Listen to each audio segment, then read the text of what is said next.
मेरा नाम राशिद ज़हीर है और आप देख रहे हैं मेरा न्यूज़ चैनल जिसका नाम है न्यूज़ 9 टीवी। कल दो खबरें थीं। परवेश वर्मा आप जानते हैं, अनुराग ठाकुर, उनके खिलाफ अदालत ने कहा कि कोई भी ऐसा मामला नहीं बनता और एफआईआर दर्ज करने की जो याचिका था उसको खारिज कर दी गई। एक मोहम्मद ज़ुबैर हैं, अल्ट न्यूज़ चलाते हैं, उनके खिलाफ एफआईआर दर्ज अभी रहेगी। आप देखें, अशरफ हुसैन हैं, उन्होंने एक ट्वीट किया कि अनुराग ठाकुर और परवेश वर्मा पर एफआईआर की याचिका खारिज। उन्होंने कहा था गोली मारो इसको, जो आपने सुना था, देश के गद्दारों को तो वाकई गोली लगनी चाहिए अगर वो गद्दार हैं। लेकिन अगर गद्दार यहाँ के 20 करोड़ लोगों को टारगेट करके किया जा रहा है या इलेक्शन के अंदर इलेक्शन को हिंदू मुस्लिम बनाकर किया जा रहा है, तो आप अंदाज़ा कर सकते हैं कि वो गोली मारना किसे कहा गया था। लेकिन ये साफ नहीं है। सुप्रीम कोर्ट ने जो है याचिका खारिज कर दी। मोहम्मद ज़ुबैर पर दर्ज एफआईआर रद्द को करने से इनकार। मोहम्मद ज़ुबैर ने कुछ लोगों को हेटमंगर्स कहा था, नफरत फैलाने वाले लोग कहा था, जिसमें यति नरसिंहानंद वगैरह शामिल हैं। और वो जो वहाँ हरिद्वार के अंदर एक धर्म संसद हुई थी, वहाँ पर दुनिया भर की बात कही गई थी, दोहराने से फ़ायदा नहीं है। उसके बारे में कुछ कहा गया था, हेटमंगर्स कह दिया, नफरत फैलाने वाले चिंटू या चरखे जो भी हो सकता है। तो उसके बारे में कहा कि ये एफआईआर रद्द नहीं होगी। एक ही दिन में अदालत के फैसले की दो अलग अलग खबरें। अदालत पे कोई आवाज़ नहीं उठा सकता, उठानी चाहिए भी नहीं, ये संविधान नहीं कहता। ये खबर लगाई उन्होंने कि इलाहाबाद हाई कोर्ट ने 3 हिंदू संतों को हेटमॉन्गर कहने पर ऑल्ट न्यूज़ के मोहम्मद ज़ुबैर के खिलाफ दर्ज एफआईआर रद्द करने से इनकार कर दिया। ये शक्लें भी देख रहे हैं आप। इन्होंने गांधी जी के बारे में और देश के संविधान के बारे में, और ये कहा कि हिंदू राष्ट्र कैसे बने और वेपन्स खरीद लें, इनके बारे में। ये मोहम्मद ज़ुबैर जो है ये फैक्ट चेकर है। ये तमाम जो मीडिया संस्थान, एक तरफ दर्शकों में आपको बताऊं, ट्विटर पे जाके इसको फॉलो भी किया कीजिए। ये आदमी इनके तमाम झूठ और बीजेपी के आईटी सेल के झूठ को अक्सर पकड़ करके ट्वीट कर देता है।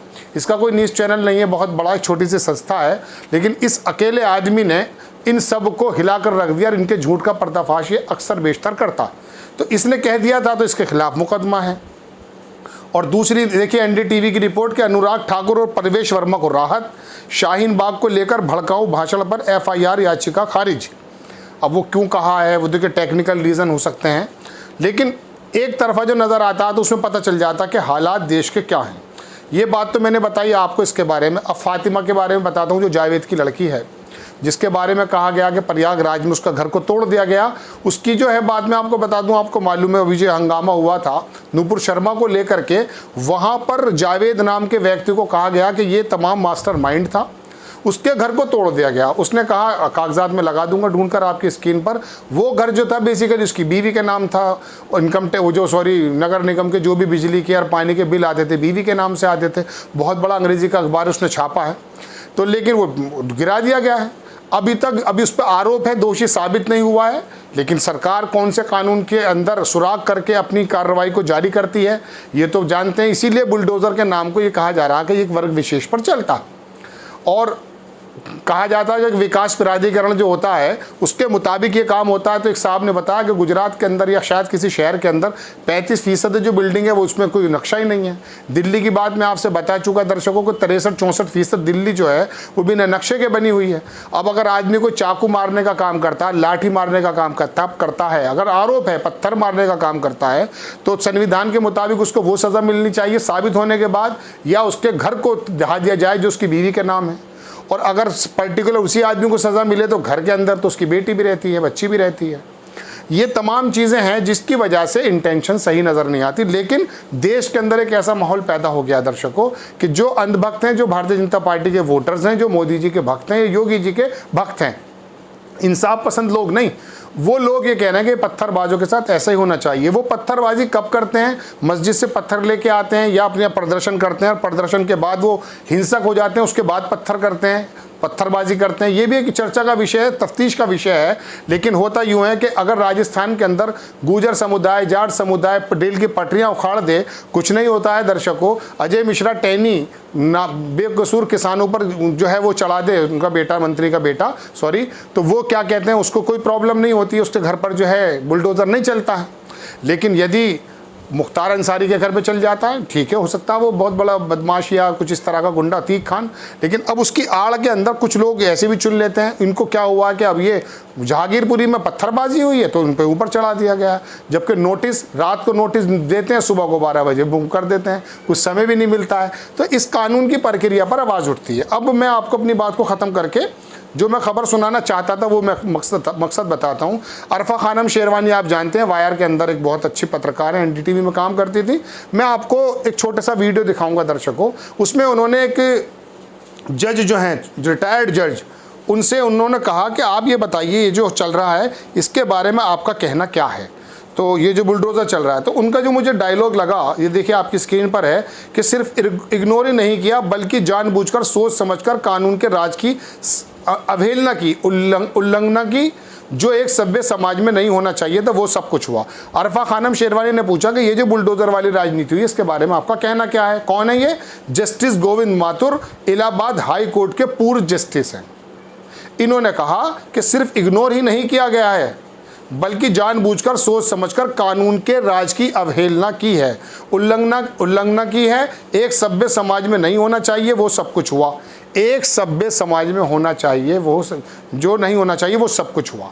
मैं जज साहब की इसी बात को खबर सुनाना चाहता था, लेकिन ये खबर इतनी ज़्यादा ट्रेंड नहीं होगी, इसलिए मुझे प्रयागराज की भी और आपको बाकी खबरें बतानी पड़ी। असल बात यही है जो मैं आपसे कहना चाहता हूँ। जज साहब ने ये सारी बातें कही कि साहब वो बुलडोज़र जो चला वो कानून राज के मुताबिक नहीं चला। अगली लाइन जो इन्होंने कही, जिसके लिए मैं मजबूर हुआ इस न्यूज़ को बनाने के लिए, कि एक सभ्य समाज के लिए ये बात बिल्कुल ठीक नहीं है। सभ्य समाज रहा है, आप तय करें। मैं सबसे पहले मौलानाओं से शुरू करूँगा। आज तक या तमाम दुनिया के चैनल्स हैं उस पर जो मौलाना आकर के शंकर जी के लिंग को गलत कह रहे हैं, उसको जो लगा रहा था उसको योनि को क्या बोलते हैं आप जानते हैं? क्या एक मौलाना जो मदरसे से फारिग है, जिसे इस्लाम की नॉलेज है, वो किसी के भगवान को, किसी के ईश्वर को या किसी को भी इस तरह से बात करने का अच्छा लगता है? बाद में की है, लेकिन गंदगी से गंदगी की सफाई कैसे हो सकती है? आपकी जिम्मेदारी ज़्यादा बनती है, आप इस्लाम को मानने वाले हैं, आपने कैसे कहा? अब मैं आता हूँ दूसरी बात पर। इनका तो बुद्धिजीवी वर्ग है, अस्थाना स्क्रीन पर लगाता हूँ आपके, मेरे पास उसके कई सारे वो हैं। ये IPS से रिटायर्ड, इसकी बातें अगर सुनेंगे तो पता चलेगा। एक लक्ष्मण सर हैं, वो अच्छा दिल्ली यूनिवर्सिटी में प्रोफेसर हैं। उन्होंने कहा कि मैंने एक दरोगा चौकी पे गया तो दरोगा ने कहा साहब आप आजमगढ़ के हो, वहाँ पे मुल्ले ज़्यादा हैं, जो सारी की सारी सीटें समाजवादी जीत गई। तो उन्होंने कहा कि अगर इस आदमी के सामने एक मुल्ला आ जाए, यानी कि मुसलमान आ जाए दरोगा के, तो ये क्या हल करेगा? वो दरोगा की बात कर रहे हैं, मैं आपसे IPS की बात कर रहा हूँ, अस्थाना की। इसके ट्विटर पर देखिए, जब प्रदर्शनकारियों को डंडे मार रही है पुलिस तो कह रहा वाह मज़ा आ गया, रिटर्न गिफ्ट। कहा हमारे विधायक जी ने जो वो हैं शलभ मल्लिक त्रिपाठी, लेकिन ये कह रहे हैं IPS जिसे कानून की समझ है, जो किताबें लिख चुका। तो जहर कहाँ फैल चुका, कौन से समाज की बात हमारे जज साहब कर रहे हैं, इनकी हर बात को सलाम है। लेकिन ये उस समाज की बात कर रहे हैं जो समाज बचा नहीं है, जो आपसे और मुझसे जुड़ा है। ये समाज बचा कहाँ है? दाढ़ी वाला पीटा जाता है, पत्थरबाज उसको कह दिया जाता है। तमाम 80% में से बहुत बड़ा तबका दर्शकों उस पर खुश होता है, और मैं बहुत कम लोगों की ऐसी संख्या बची। मैं अब आपसे कह रहा हूँ, मैंने तो IPS और जजेस और प्रोफेसर और डॉक्टर्स देख लिए। हकीकत में मैं एक जगह लिखना चाहता था कि लंका में सारे 52 गज के निकले। मुझे अनपढ़ों से क्या गिला, मेरा तो पढ़ा लिखा भी ऐसा हो चुका है। मैंने शुरुआत मौलाना से की है। तो मैं अर्ज कर रहा हूं दर्शकों कि ये हालात बन चुके, समाज तो उस तरफ जा चुका है जहां देश के लिए बड़ी मुश्किलें खड़ी होने वाली हैं। जहां एक दूसरे की गंगा जमने वाली तहजीब की बात ये जमीयतुल उलमा के मौलाना कर रहे हैं, मौलाना महमूद मदनी, उस आदमी को शायद ज्ञान नहीं है या वो अपने आप के बचाने की बात कर रहा है। मैं आपको सच बताता हूँ, इतना जहर फैल चुका है इन बातों से। हर एक रिपोर्टर है, मैं उसको सुना करता था, वो फाइनेंस पे बोलता था, इतना ज़बरदस्त जहर बोल रहा है। वो हर्षवर्धन नाम गालिब उनका है, मैं लगा दूंगा ढूंढ करके।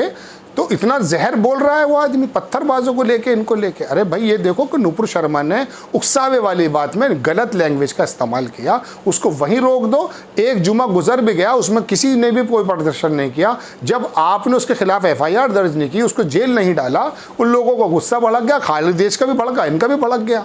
आप उसको खिलाफ अगर जेल में डाल देते जैसा कि बाकी लोगों को आप डालते हैं, तो मैं समझता हूँ कि देश के अंदर जो कई शहरों में प्रदर्शन हुए नहीं होते। लेकिन आप कहीं तो बुलडोज़र की प्रक्रिया ऐसी करते हैं कि प्रयागराज में जावेद को रात को नोटिस देते हैं, सुबह को अभी दोषी साबित नहीं हुआ दर्शकों, उसका घर तोड़ देते हैं। अगर चलो सपोज करो वो दोषी साबित नहीं हुआ तो क्या घर बना कर देंगे? दर्शकों, ये हालात बन गए सरकारों के भी, ये बन गए सभ्य समाज के भी, और वो खबर तो मैंने आपको 2 बताई दी हैं। तो अंधेरा है, आपको फिर खबर मैं बताऊं क्या? आपको फिर मैं सजग क्यों करूं? मैं सजग ये करना चाहता हूं कि संविधान के प्रति, अपने समाज के प्रति, अपने धर्म के प्रति उन बुनियादी बातों को आप माने जिसके अंदर भाईचारे को बढ़ाने की बात की जाती है।